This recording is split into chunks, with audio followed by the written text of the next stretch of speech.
Mercredi 12 août 2015, bonjour à vous toutes et à vous tous et bienvenue au plateau de votre émission Grand Jury avec l'équipe du jour. Vous êtes en train de suivre donc votre humble serviteur Rodrigue Aego pour vous qui êtes sur les ondes de la 102.7 FM Radio KNTB et puis des radios VGK Palimé Radio Lumière à Anéro, sans oublier le www.ebenradio.com sur le web. Bonjour également à vous qui nous suivez sur vos écrans via donc la télévision Espoir 47 qui est basée à Tchévier et puis sur le www.togovision.com. Vous êtes bien présent au plateau de votre émission pour l'actualité de votre cher pays, le Togo. Nous profitons de cette occasion pour saluer nos fidèles auditeurs, nos fidèles téléspectateurs, sans oublier les internautes, donc les Togolais de la diaspora.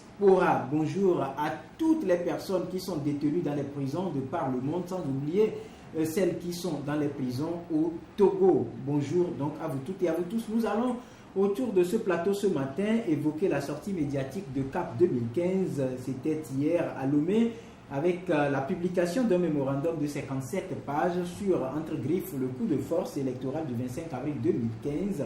Et puis, il y a également eu le bilan financier des fonds mobilisés dans le cadre du processus électoral pour assurer la prise en charge des délégués du CAP 2015 dans 9000 bureaux de vote. Et puis, les détails sur les irrégularités constatées dans le déroulement du processus électoral, le tout consigné dans ce document dont nous allons discuter le contenu autour de ce plateau ce matin. Et sans oublier donc l'appel à la mobilisation du peuple lancé par CAP 2015. Que pensent les uns et les autres de cet appel à mobilisation? C'est pour tout à l'heure. Et puis, semaine des détenus, conditions de détention des personnes en conflit avec la loi au Togo, situation des détenus dans les affaires dites tentatives d'atteinte à la sûreté de l'État et escroquerie internationale, sans oublier les incendies des marchés de Kara et Lomé. Que faire pour améliorer les conditions de détention? Nous allons en parler autour de ce plateau. Mais avant, la une des journaux parus dans les kiosques ce matin, commençant par le Mania Libéré qui titre à sa une Sire Adomayakor Alban de la Meunière avec sa citation: sachez que si fou vous me prîtes, cette folie ne peut être de base commune, mais si fou aliéné vous me prîtes, ce me semble honneur fait à ma résidence de fou pensant. Et donc le journal Mania Libéré qui revient sur la lettre au général Eyadema à sa résidence céleste et compte rendu de l'audience qu'il m'accorda. Donc, une tribune publiée par Sire Adomayakor Alban de la Meunière. Autre titre à lire à la une du journal: à quoi a servi l'opposition togolaise de 1990 à 2015, s'interroge le journal de Abbas Issaka, que nous saluons au passage, qui écrit en titre: des regroupements ou coalitions qui ont tué la lutte pour l'alternance au Togo. Et puis, autre article: fraude dans les marchés publics, des entreprises exclues des procédures de passation des marchés publics. Et pour finir, le journal titre donc un article de sport: à Metotoa 2015, les 30 finalistes se donnent rendez-vous ce dimanche à la plage de Lomé. Article à lire à la page 7 du journal. La lanterne également dans les kiosques. La lanterne, c'est le journal de notre cher ami Djoumassi Komla Robert, que nous saluons également au passage, qui écrit dans sa lucarne: résultat du probatoire, 99,07%, 99,07% de taux de réussite contre 59,47% pour l'année dernière. Et puis à l'article à la grande une, au lieu de faire les comptes détaillés aux pauvres contribuables, Fabre vient de rater encore une belle occasion, écrit le journal qui titre: CAP 2015 fait une comédie sous les tropiques. Article à lire à la page 3 du journal avec un petit point: une mobilisation déjà vouée à l'échec. Autre titre: dichotomie entre comportement et revendications sociales, donc revue de santé, quand les agents de santé du CHU Sylvanus Olympio crachent dans la sauce qu'on leur sert à manger. En petit point, le journal écrit: les docteurs doivent choisir entre leur clinique et le centre de santé public. Article à lire aux pages 4 et 6 du journal. Transport routier, toujours à la une de la lanterne, le permis de conduire désormais informatisé, nous apprend la lanterne. Sécurité, arrestation des malfrats dans le Bamono. Le colonel Yak siffle la fin de la récréation. Et en petite étoile au grand mot, les grands remèdes. international après le forcing de Pierre Nkurunziza pour briguer un troisième mandat au Burundi. Le tour de son compère Paul Kagame du Rwanda de prendre le même canal, écrit La Lanterne à la page 7 de l'apparition du jour. Et puis politique, Obu célèbre ses 7 années d'existence. Un bilan très mitigé pour Agbeyome Kodjo et son parti, écrit toujours le journal La Lanterne de Robert Djouma Assi. Et puis le libéral de Fabrice Pétési également dans les kiosques ce matin, écrit à sa une, Cap 2015, grand déballage, la montagne a accouché d'une souris. Jean-Pierre Fabre sort de son silence pour ne rien dire. Assemblée générale du CONAP, le bureau exécutif annonce de nouveaux chantiers. Et puis, Foresti Commercial, le nouveau logiciel de la justice commerciale officiellement lancé. Interview de Poedou Norbert qui dit, je cite, tel que repris par le journal, l'absence de programme national de lutte contre les hépatites au Togo est un handicap majeur, point de suspension. Et puis haltérophilie à Métotoa, grande finale ce samedi à Lomé. Le triangle des enjeux de Jérôme Sossou, que nous saluons également au passage, est dans les kiosques ce matin, à son numéro 334, avec à la une, tournée européenne de Jean-Pierre Fabre et le mémorandum sur la présidentielle d'avril 2015. CAP 2015 expose les méthodes planifiées de graves irrégularités et de fraudes électorales massives et programme une tournée nationale d'explication. Toujours à la une du journal en revue politique, dans l'inertie d'un système de gouvernement, les Togolais dans la répression morale et psychique du pouvoir du prince entre griffes, les forces démocratiques pour optimiser la politique de rompre avec la monotonie. La chronique, donc, toujours à la une du triangle des enjeux, pendant ce temps, et le pouvoir et l'opposition, et pire le peuple, marque une pause, point de suspension. Autre article à lire à la une du journal, 44e assise de l'UPF à Lomé, mémorandum sur l'inopportunité de la tenue des assises. Match amical entre Vieille Gloire, Togolais d'Europe, Asfosa, 2 buts partout. Une fête au bout de la nuit, point de suspension. Et puis, détention arbitraire et violation des droits humains, Pacha Nyasingbe admis au pavillon militaire, Fort Nyasingbe l'aurait visité. De quoi souffre-t-il, s'interroge le journal. Invité de la semaine, Yves de Fréau, meilleur journaliste sportif de l'année, qui dit, je cite entre griffes, à force de se battre, on suscite forcément l'admiration, point de suspension. Et pour finir, sur l'exploitation des ouvriers de l'entreprise MNN Lenin, le tribunès de la section de Gondéry de Nice, les conditions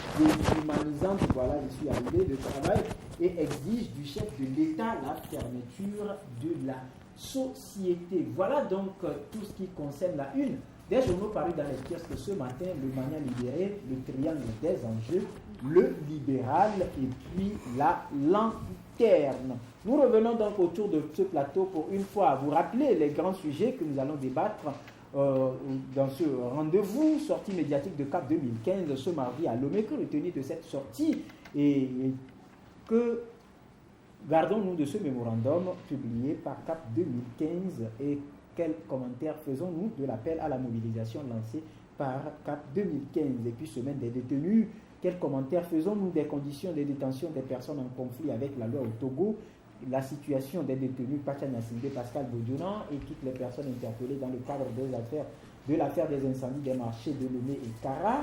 Que faire pour améliorer les conditions de détention? Et puisque nous venons de le lire également à la une d'un journal, 7 ans d'existence de Obu, la formation de Gabriel Mensah Nguema Kodjo, que retenir? Voilà donc tout ce qui sera discuté ou débattu autour de ce plateau ce matin avec Justin Anani, journaliste freelance. Bonjour, bienvenue. Merci Rodrigue, bonjour à tous les fidèles de cette émission, bonjour à tous les téléspectateurs. Et nous avons également à nos côtés ce matin Ibrahim Acha, directeur de publication du journal Temps Nouveau. Bonjour et bienvenue. Bonjour Rodrigue, bonjour à tous ceux qui nous suivent en ce moment.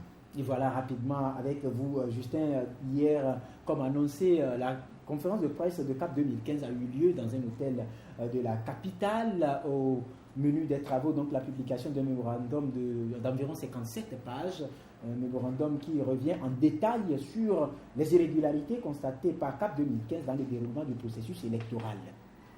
Bon, nous sommes tous là hier, on a suivi de bout en bout la présentation de ce mémorandum qui pratiquement duré 2 heures de loge, pratiquement. Donc, je pense que c'est une première. Parce que depuis toujours, on a organisé les élections présidentielles dans ce pays et qui sont souvent aussi fraudées à la manière avec laquelle que tout le monde sait par le pouvoir. Mais depuis que l'opposition a toujours clamé que ces élections sont volées, donc on n'arrive pas à prouver de façon aussi détaillée et scientifique ce à quoi on a assisté hier.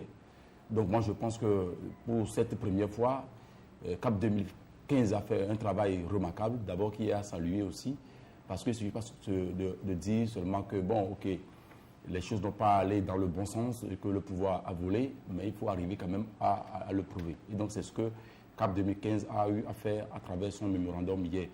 Et je pense qu'au-delà de tout, les formations politiques se retrouvent dans un ensemble pour mener un combat d'une manière ou d'une autre pour un résultat, pour la recherche d'un résultat, mais au-devant de tout, je pense que le rôle fondamental ou la destinée qui revient peut-être à ce peuple, incombe à ce peuple-là de prendre son destin en main et de mener le combat qui est le leur pour arriver au bon résultat. Parce que quoi qu'on dise, je ne pense pas que dans une dictature, donc le dictateur aura le temps, ou les dictateurs auront le temps d'organiser suffisamment des élections crédibles pour permettre à une opposition peut-être d'accéder au pouvoir. Nulle part, ça ne s'est jamais montré.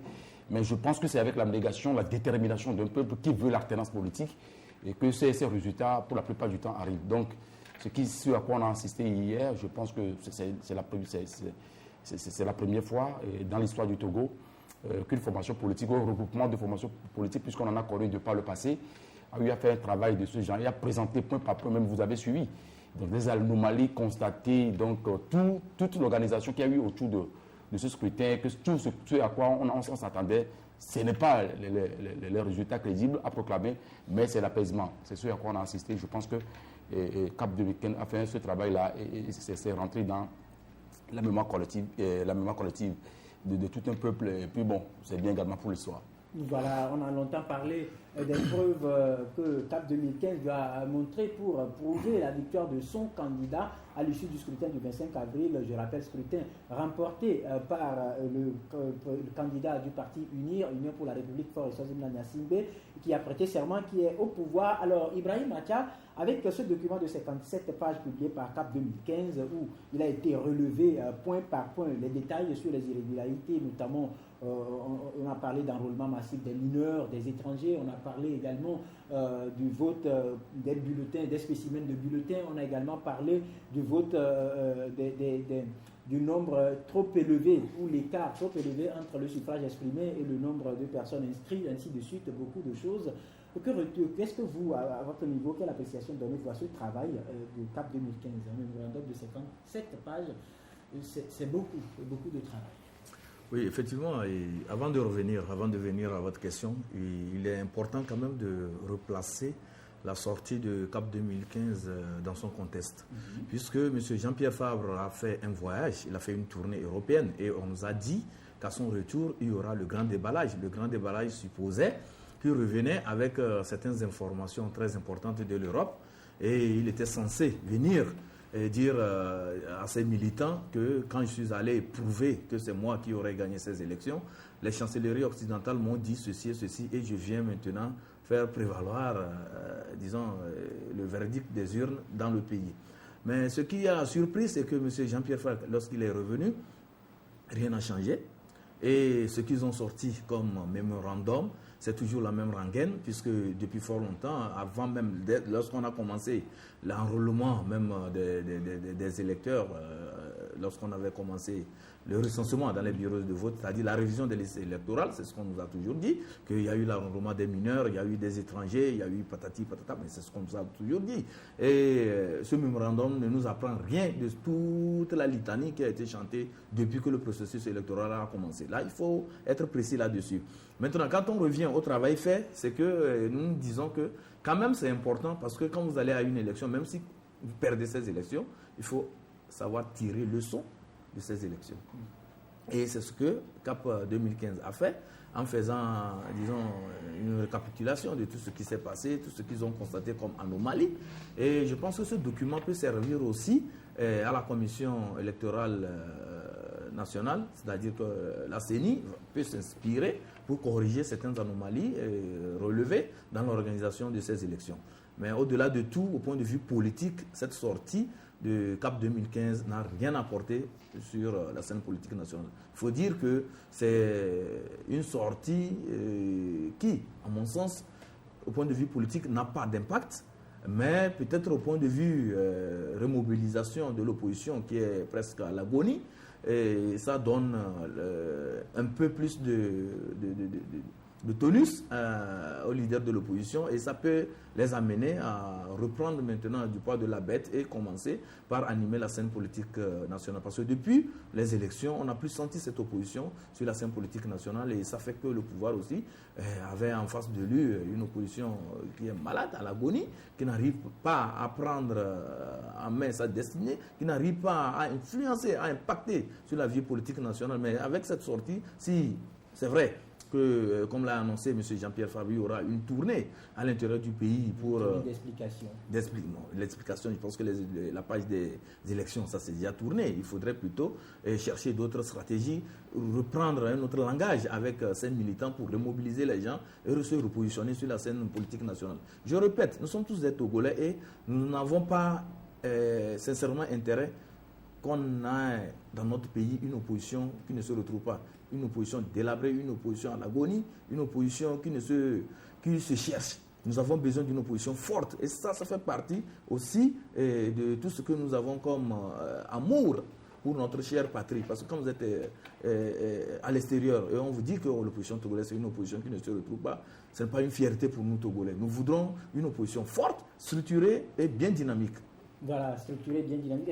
Justin, vous partagez l'avis d'Ibrahim, un document qui va plutôt relancer les choses, mais pas changer quand même le cours de l'histoire, puisque les élections sont déjà pliées, telles qu'on le dit.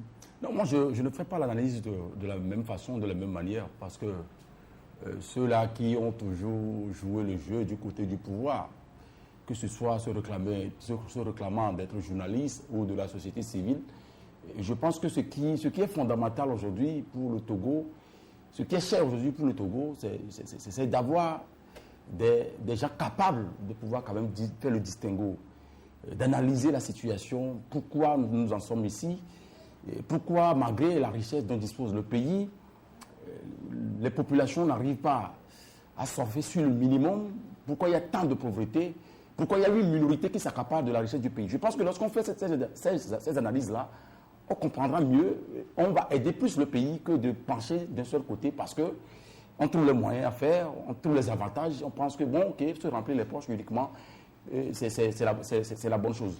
Parce qu'on ne peut pas admettre qu'on vit dans une république et on parle d'une élection présidentielle et on mesure la démocratie dans un pays à travers l'organisation crédible d'une élection présidentielle.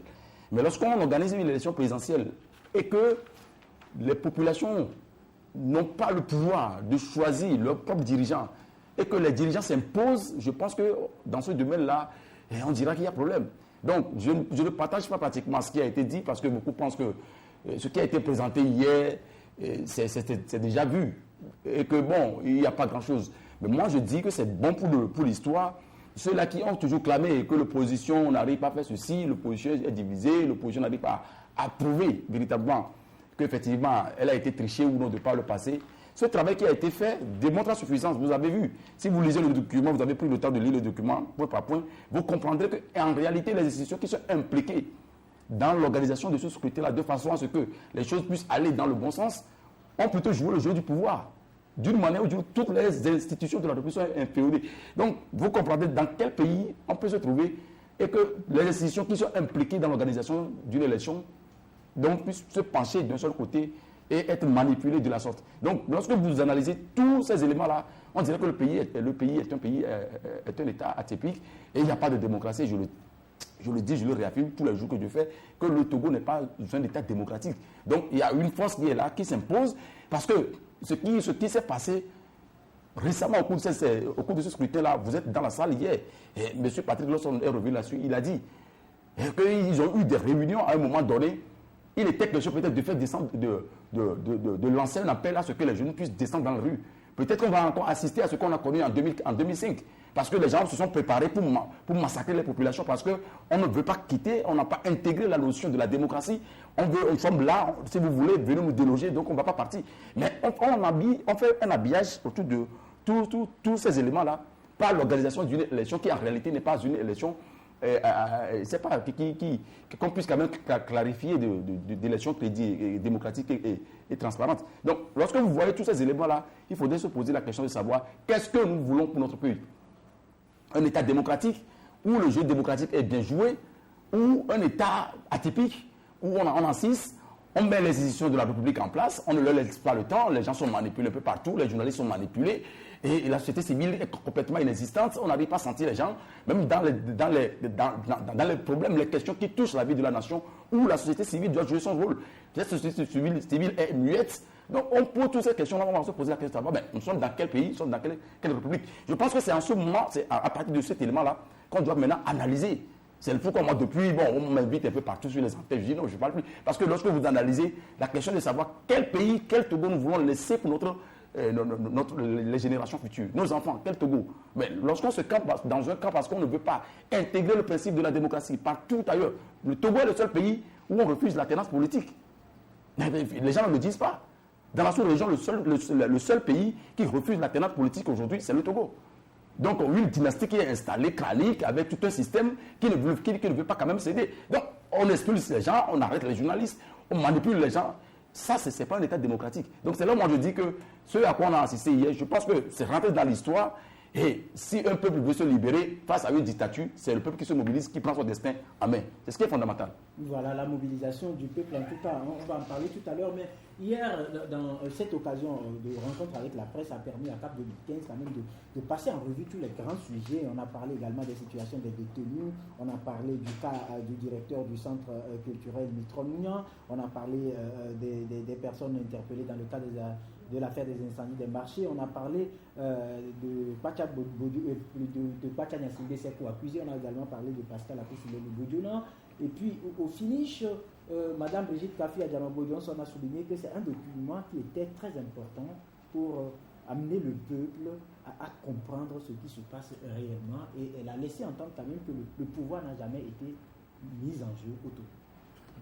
Vous savez, il faudrait qu'on assume certaines responsabilités.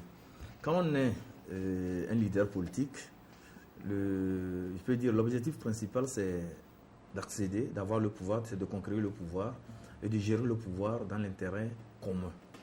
Et ce qui se passe actuellement, et certains pensent que certains sont rangés dans un camp, je me dis que c'est eux-mêmes plutôt qui sont figés et qui ne veulent pas changer de mentalité parce qu'ils sont restés dans le contexte de 1990 où le débat était de tout faire pour chasser les démons du pouvoir. Mais nous ne sommes plus dans ce contexte. Les contextes ont évolué. Nous sommes dans un état où les gens s'assument, où il y a ce que nous disons, ce que nous pouvons appeler l'espoir démocratique. L'enracinement de la démocratie a été un combat âpre que nous tous nous avions mené. Ceux qui ne le savent pas, je me dis qu'il ne s'agit pas de rester dans son coin et participer à des jeux de pierre pour dire qu'on est en train de travailler pour la démocratie ou bien envoyer des vindictes, des insultes à l'endroit des autres acteurs pour penser qu'on est en train de jouer le bon rôle pour l'enracinement de la démocratie. La démocratie, pour qu'elle s'enracine, c'est tout un comportement qui doit être remarqué de la part des populations, des acteurs politiques, des acteurs de la société civile et nous-mêmes les journalistes.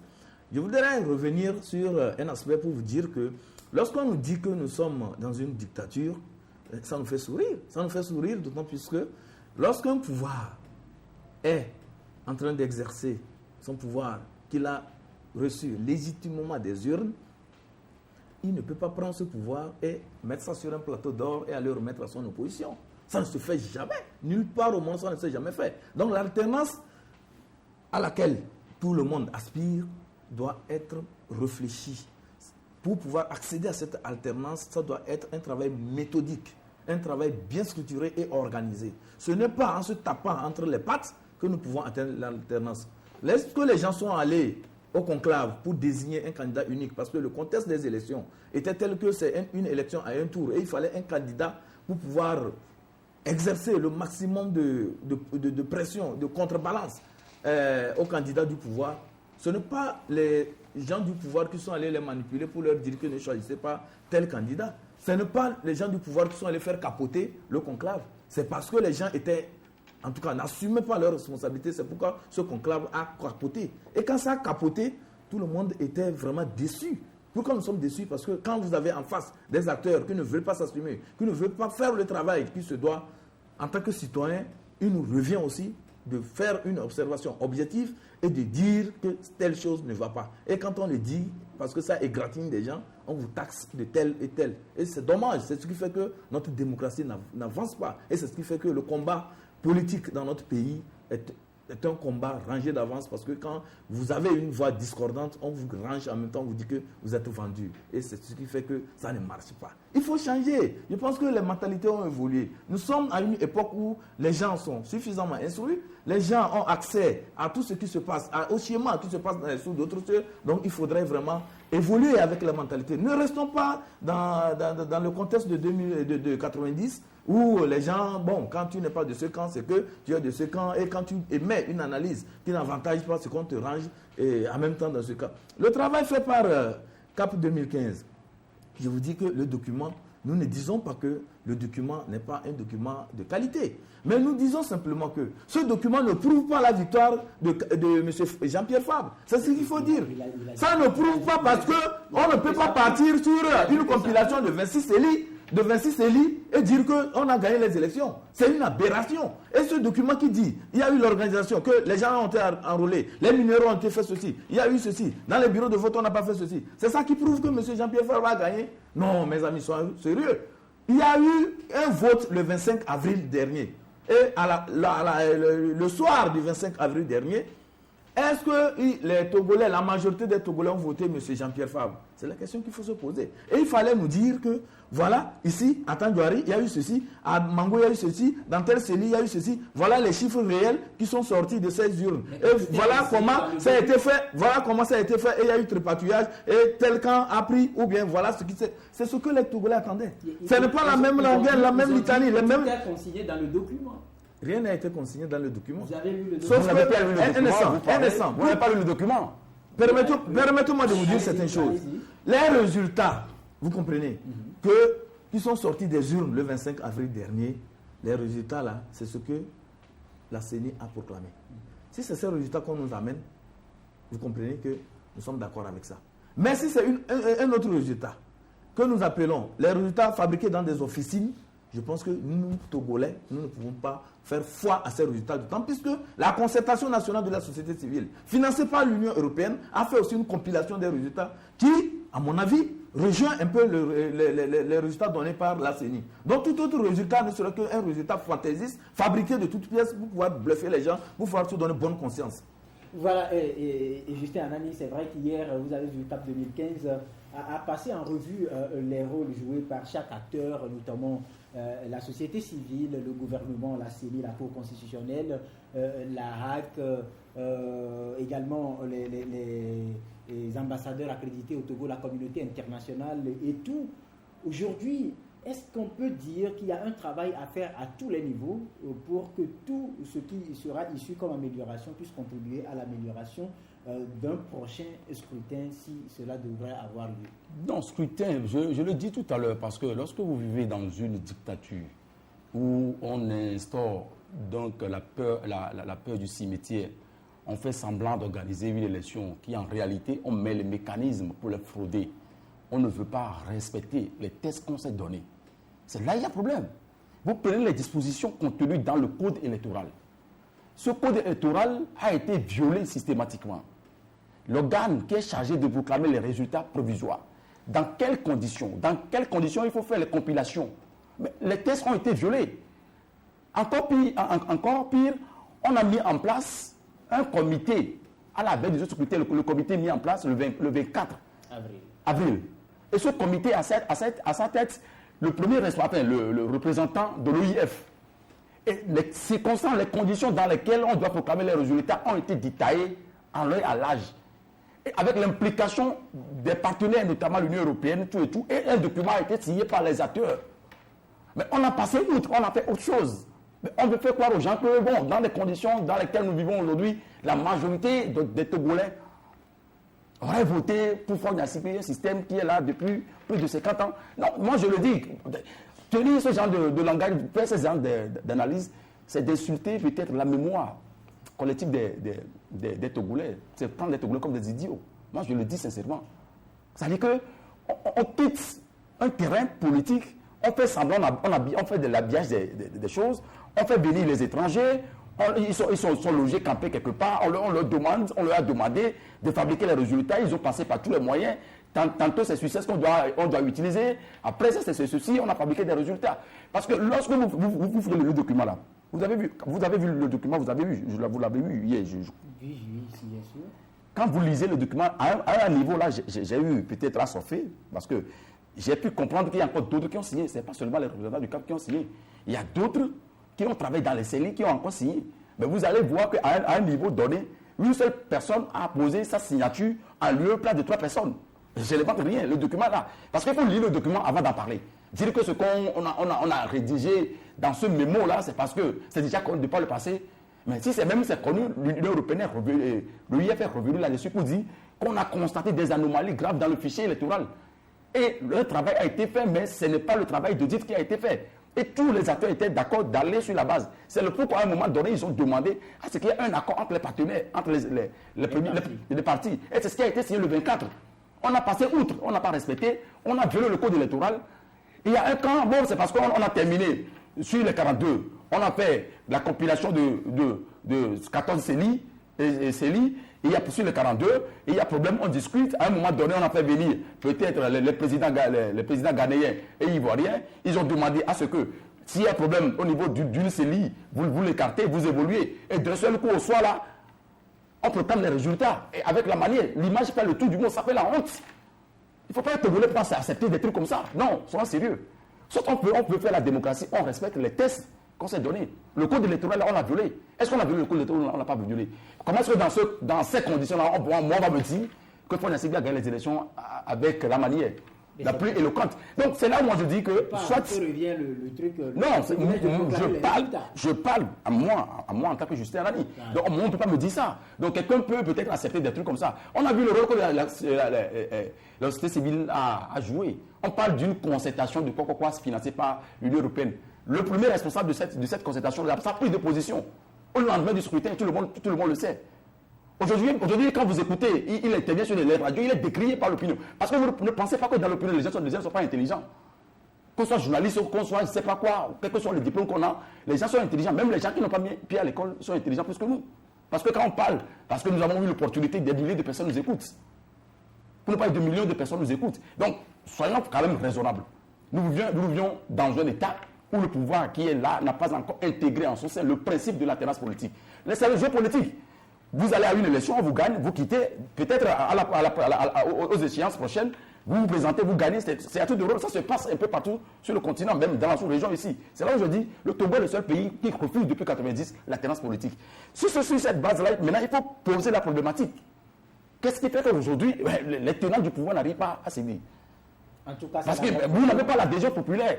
Vous êtes des responsables qui estiment être élus par le peuple, mais la légalité, la légitimité n'y est pas. Mais posez la question, qu'est-ce qu'il faut faire? Soit on fait la démocratie, ou alors on ne fait pas la démocratie. Le Togo est un état typique, ça je le dis, je le répète. Ça c'est le principe. Très bien, on vous a assez compris. Ibrahim, aujourd'hui, puisque ce n'est pas le seul sujet, on va rapidement quitter ce sujet, mais avant de quitter, aujourd'hui, de 1990 à 2015, ça fait pratiquement 25 années de lutte démocratique et vous avez vu un document qui reprend en quelque sorte, selon CAP 2015, les irrégularités qui émaillent les élections au Togo. Quelles leçons tirer de ce document et quelle autre méthode à adopter pour que le Togo ne parle plus de cette situation dans les années à venir? Non, en matière électorale, il faudrait que tous les acteurs jouent leur rôle. Et c'est pas parce qu'on est dans un quartier, on pense que le Togo se résume à ce quartier et tout ce qui se dit là-bas, on pense que ça devient une parole générale et que c'est ce qu'on remarque dans le pays. Il faut aller au-delà de ces analyses, aller au-delà de tout ce que vous avez comme environnement qui vous entoure et considérer tout ce qui se passe dans le pays avant de poser les postulats de tout ce que vous voulez avancer. C'est pour vous dire que la lutte démocratique depuis 1990 jusqu'à nos jours a connu des hauts et des bas. Et nous pouvons dire que, en ce qui concerne les succès, il y a quand même, la Constitution de 1992 qui a été acquise après moi. Et en 2002, il y a eu une erreur technique de la part de certains acteurs que je qualifierais de gardiens du temple, mais qui n'ont pas su apprécier la force de nuisance de leur vis-à-vis.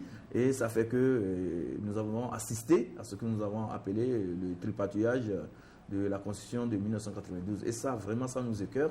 Et tout bon Togolais qui aime la démocratie, qui est épris des valeurs démocratiques et des valeurs de liberté, c'est que ce tripatouillage a fait beaucoup du tort à notre pays. Et c'est pour cela que depuis fort longtemps, tous les Togolais conscients luttent pour qu'il y ait une réécriture de notre Constitution de manière à ce que cette Constitution reflète les standards internationaux. Mais quand vous voyez ce qui se passe, il y a certains acteurs que moi j'appellerais de faux acteurs qui parlent du bout des lèvres de réforme constitutionnelle et institutionnelle, mais lorsque les mesures, lorsque les conditions sont réunies pour aller à ces réformes, ils font volte-face.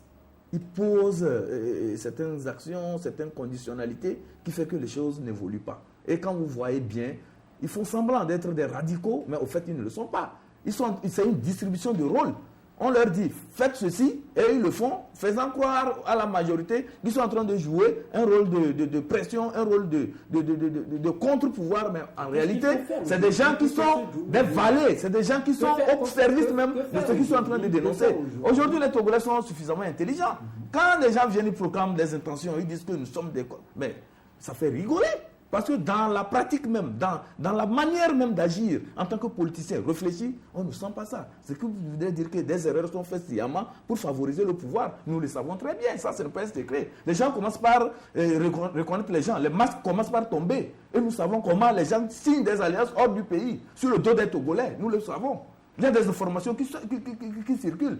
Bon, maintenant, ce qu'il faut demander, c'est que les Togolais prennent leurs responsabilités. Comment nous allons prendre nos responsabilités?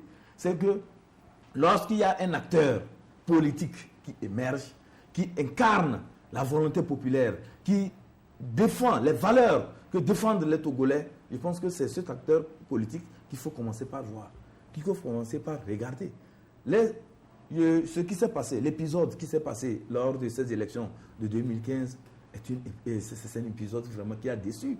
Comment se fait-il que des gens parlent le même langage et disent « nous voulons l'alternance » et au même moment, c'est parce qu'ils n'ont pas pu accorder leur violon au point de vue leadership, c'est parce qu'il y avait un monsieur qui était bien placé, que toute l'opposition devait soutenir, mais que certains ont refusé de soutenir, ils ont commencé par appeler au boycott. Quand on appelle au boycott à une élection, ce boycott venant de l'opposition, vous pensez que ce boycott s'adresse aux militants du parti au pouvoir? Je ne le pense pas. Le boycott s'est adressé aux militants de l'opposition. C'est pourquoi il y a eu des mobilisations lors de ces élections. Et ceux qui étaient prêts à aller voter, unir, c'est-à-dire que le parti au pouvoir, mais leurs militants n'étaient pas concernés par cette mobilisation. Ils n'étaient pas concernés par ce boycott. Ils sont allés massivement voter. Donc ce qui voudrait dire que quand on assume des choix, il faut vraiment agir avec responsabilité. L'opposition n'avait pas besoin de nous offrir ce spectacle à la veille de 2015. Quoi qu'on dise, l'ANC est un parti dominant. Et nous savons que M. Jean-Pierre Fabre est très dynamique sur le terrain. C'est un opposant qui a au moins, ce que nous pouvons dire, une base militante beaucoup plus solide. Tous les acteurs qui parlaient le même langage que lui, qui parlaient de l'alternance, étaient censés aller derrière lui et aller unanime, main dans la main, face au pouvoir. C'est comme ça, ça se fait sous d'autres cieux. C'est comme ça les gens s'organisent, c'est comme ça l'opposition s'organise pour être une opposition forte et contrebalancer le pouvoir. Mais en allant le rang dispersé, on ne peut rien faire. Et le triste spectacle aussi, c'est qu'au lendemain de ces élections, ceux qui étaient censés dire que non, les choses se sont passées d'une manière que nous n'avons pas désirée, se réjouissaient plutôt de la défaite de M. Jean-Pierre Fabre. Et eux aussi se disent des opposants et ils se disent luttant pour l'alternance dans notre pays. C'est de l'hypocrisie. Très bien. Justin Anani, 25 années de lutte démocratique avec tout ce qu'on vit jusque-là, quelles leçons tirer et que faire pour que dans l'avenir, on n'en parle plus? Donc, moi, je pense que c'est une question de volonté. C'est-à-dire qu'il faut d'abord comprendre que lorsqu'on veut faire le jeu démocratique, il faut forcément intégrer en son sein le principe de l'alternance politique. Parce qu'on ne peut pas faire de la démocratie. On dit qu'on est un État démocratique et on refuse le principe de l'alternance politique. Ça n'existe nulle part. L'essence même de la démocratie suppose la façon dont les élections sont organisées et la rotation qui est à la tête du pays et le respect des tests de la République. Lorsqu'on se donne les tests dans une République, on refuse de les respecter, on les viole systématiquement. Que ce soit au niveau de toutes les institutions, les tests ne sont pas respectés. Je pense qu'on ne peut pas parler de la démocratie. Parce que c'est un faux débat de dire que il faut que l'opposition se retrouve ensemble pour désigner un seul candidat. Nulle part ça n'existe. Les tests sont là, vous les respectez, le mode de scrutin est à 2, la Constitution limite le mandat présidentiel avec tout ce qui est l'entour, que ce soit au niveau d'une cour constitutionnelle qui n'est autre que les gardiens du temple, comme on les appelle en droit. Ces gens-là jouent pleinement leur rôle parce qu'ils peuvent se saisir d'un problème de la République, des têtes de la République à un moment donné. Ils peuvent dire le droit parce que touchant la Constitution, touchant l'évolution, touchant la vie du pays, ces gens-là, s'ils n'arrivent pas à jouer pleinement leur rôle, on ne peut pas parler de démocratie. Maintenant, le problème, c'est quoi? Mais quand vous retournez, vous parlez de 90 ans aujourd'hui, c'est pas parce qu'à un moment donné, le peuple n'a pas su faire le choix idéal. Je ne vais pas parler de 1994 ou 1993. Quand vous prenez par exemple les élections présidentielles de 1998, qu'est-ce qui s'est passé en 1998? Beaucoup d'acteurs, beaucoup de leaders sont présentés à ce scrutin. Je me rappelle encore. Mais c'est que celui qui a gagné les élections. C'est parce qu'arrivé à un moment, on s'est rendu compte que ça n'allait pas bien. Qu'est-ce qui s'est passé? On a passé par tous les moyens. Madame Awadana, je ne sais pas qui est encore aujourd'hui à la tête d'une institution, a fui le pays. Et en lieu place, les colonels, les généraux de la République sont retrouvés. Et c'est le colonel Issei Bemene qui a proclamé les résultats en tant que ministre de l'Intérieur à l'époque. Il faut intégrer toujours l'histoire. Que faire aujourd'hui? Maintenant, je dis, il faut d'abord intégrer le principe de la démocratie. Est-ce qu'on veut faire la démocratie? C'est oui, mais respecter le code électoral. Respecter ce qu'on s'est donné comme accord qui a été signé le 24. Les conditions dans lesquelles on doit proclamer les résultats. Mais le président Faure Gnassingbé s'est inscrit dans cette même logique quand il déclarait à Accra qu'il allait respecter la constitution en vigueur dans son pays. Laquelle constitution d'ailleurs? Laquelle? Le code électoral qui est un document qui organise tout, qui montre les conditions dans lesquelles on doit proclamer les résultats, on les laisse de côté. Comment est-ce qu'on peut expliquer sur 42 CELI? On a fait le dépouillement de 14. On estime qu'il y a problème. On s'est arrêté là, que spontanément on a proclamé les résultats. On a trouvé les autres résultats là-haut. C'est une question de volonté. Soit on veut la politique. En clair, il faut intégrer dans les principes le respect des tests. Oui, il faut se dire que nous sommes au pouvoir, mais nous faisons la démocratie, le jeu démocratique. Si le mandat arrive à terme, peut-être on dépose le principe, on va aux élections. Si on me gagne, je quitte. Si on a intégré en son sein ce principe-là, je ne pense pas qu'au soir d'une élection donnée, on peut sortir les militaires un peu partout dans le pays. C'est quel pays ça? On va y revenir. Nous avons moins de 10 minutes à passer encore à ce plateau. On va rapidement parler de la semaine des détenus, Ibrahim Acha. Conditions de détention dites donc défavorables ou encore inhumaines ou dégradantes, dit la société civile plutôt, j'allais dire. Aujourd'hui, quel regard vous portez sur les maisons d'arrêt de notre pays? Non, il faut dire que, d'abord, avant de commencer, il faut dire que la maison d'arrêt, c'est-à-dire la prison, ce n'est pas un hôtel. Vous savez qu'on envoie les gens là-bas pour les priver, pour les priver de certaines libertés. Et c'est de manière à les corriger. Mais il faudrait que ce cadre soit un cadre humain, c'est-à-dire où il y a quand même le minimum qu'il faut à un être humain. Et les autorités doivent y veiller pour que lorsqu'on amène quelqu'un en prison, ce n'est pas pour aller mourir là-bas, mais c'est aller faire un examen de conscience, aller peut-être à la suite de cet isolement, avoir des remords et décider de ne plus reprendre l'acte délictueux posé et qui l'a conduit en prison. Et au-delà de ça aussi, il faudrait aussi que les services pénitentiaires organisent la vie au niveau de la prison civile de Lomé et même dans presque toutes les maisons d'arrêt de notre pays, de sorte que le détenu qui est là-bas ne soit pas totalement coupé du monde et aussi ne soit pas aussi quelqu'un qui souffre de l'isolation, qui souffre aussi en tout cas de tout ce qu'il y a comme activité qu'un homme normal devait poser en prison. Je parlais de là d'une bibliothèque qui est forcément indispensable, d'une radio, des activités récréatives, même d'une salle de musculation et de gym pour pouvoir les amener à maintenir disons, la santé, à être beaucoup plus actif au point de vue physique, des centres de formation, pourquoi pas, et ça, on en trouve aussi, et même des ateliers pour la reconversion. Quand c'est des petits pickpockets qu'on envoie en prison, je pense qu'arriver là-bas, ils peuvent avoir l'opportunité d'apprendre aussi un métier. Il y a dans certaines prisons de notre pays des tisserands qui sont là, des gens qui apprennent aussi à tisser des choses. Donc je pense que c'est une organisation au niveau des services pénitentiaires. Mais au niveau étatique, au niveau des autorités, il faudrait aussi faire en sorte que la prison ne soit pas conçue comme c'est le lieu où on envoie les ennemis. C'est le lieu où on envoie ses adversaires. C'est le lieu où on envoie les gens qui ne sont pas d'accord avec vous. Parce que, vous savez, la vie politique est une vie à double face. Et du jour au lendemain, quelqu'un qui se croit supérieur, quelqu'un qui se croit très fort peut aussi se retrouver de l'autre côté. Ça se produit. Après avoir aménagé la prison, s'est retrouvé quelques années plus tard. Oui, il y a le cas du Niger que j'évoque souvent. M. Tandia Mamadou, qui a envoyé un de nos confrères là-bas, M. Moussa Kaka, et il pensait punir Moussa Kaka, et effectivement, il a puni Moussa Kaka, mais du jour au lendemain, c'est lui-même qui s'est retrouvé aussi là-bas. Et Moussa Kaka est allé lui rendre visite. Donc il faut apprendre soin, il faut savoir que la prison, ce n'est pas pour ses adversaires, ses ennemis, mais c'est un lieu où on corrige les gens qui sont en conflit avec la loi. Voilà, on en parle de plus en plus, les dossiers d'affaires d'atteinte à la sûreté de l'État et escroquerie internationale, surtout. Ces dossiers, on en a tellement parlé ces derniers temps avec le cas des incendies des marchés de Lomé et Kara. Aujourd'hui, globalement, Justin Anani, que pensez-vous qu'il faille faire dans le cadre de la semaine des détenus pour immortaliser l'envie ou le souhait d'améliorer ce cadre?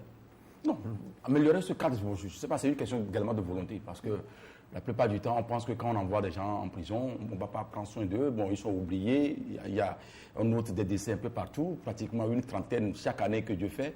Et je pense que dans ces conditions-là, il faut repenser la chose. Et lorsque vous retournez aujourd'hui dans les prisons, il y a aussi les détenus politiques. Ce qui est décrié sur le plan international aussi. Vous ne me direz pas que ceux-là qu'on a arrêtés en cascade dans cette histoire d'atteinte à la sûreté de l'État, notamment les Patanya Sigbe, c'est quoi accusés, ne sont pas des détenus politiques.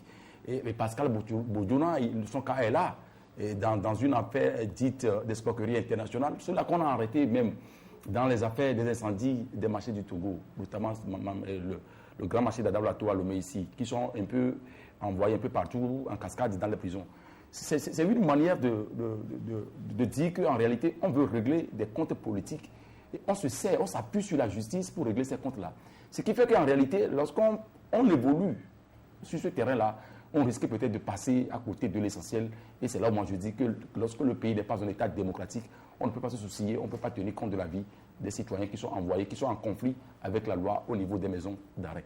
Voilà, au niveau des maisons d'arrêt, ce qui va malheureusement mettre fin à nos échanges autour de ce plateau ce matin dans votre émission. Grand jury, merci à Ibrahim Acha. On avait voulu parler donc des 7 années d'existence de Obu, mais malheureusement le temps a fait défaut. Merci beaucoup pour la disponibilité. C'est nous qui vous remercions et nous allons peut-être dans les jours à venir satisfaire à votre ils ont On va en parler, alliance, on va en parler. On va en Oui. parler de Voilà, ça. Justin Anani, merci beaucoup. Merci surtout pour la disponibilité. Non, c'est moi qui vous remercie et bonne journée à vous. Merci. Bonne journée donc à vous toutes et à vous tous qui nous avez suivis au bout des ondes, la 102.7 FM, Radio KMTB à Lomé, Radio VGK Palimé, Radio Lumière à Anéro, le www.ebenradio.com sur le web, le www.togovision.com, sans oublier les sites www.ici-lomé.com, www.togo-de6online.co.uk, des sites qui s'intéressent à notre émission. Nous disons bonjour à toutes les personnes qui sont dans les maisons d'arrêt au Togo, notamment les gens qui sont interpellés dans le cadre des affaires tentatives d'atteinte à la sûreté de l'État, avec Pacha Nyasimbe, à qui nous souhaitons prendre guérison, et puis affaire d'escroquerie internationale avec Pascal Akousoulel Boudjona, que nous saluons au passage avec toute sa famille, sans oublier les gens qui sont arrêtés dans le cadre des affaires des incendies des marchés et du Lomé et Kara, bien de choses donc à vous toutes et à vous tous. Notre confrère Bonero Lawson. Voilà, Bonero Lawson, à Eugène Atigan et voilà. tant d'autres personnes, où que vous soyez en tant que maison d'arrêt au Togo, retenez quand même qu'il y a des gens dehors qui pensent à vous, à qui vous êtes très très chers. Bonne journée donc à vous toutes et à vous tous. Sachez que dans cette vie, si vous faites le bien, vous le faites pour vous. Si vous faites le mal, c'est également pour vous que vous le faites. Et par conséquent, faites le bien pour que les derniers jours vous soient radieux sur la terre. Bonne journée, au revoir.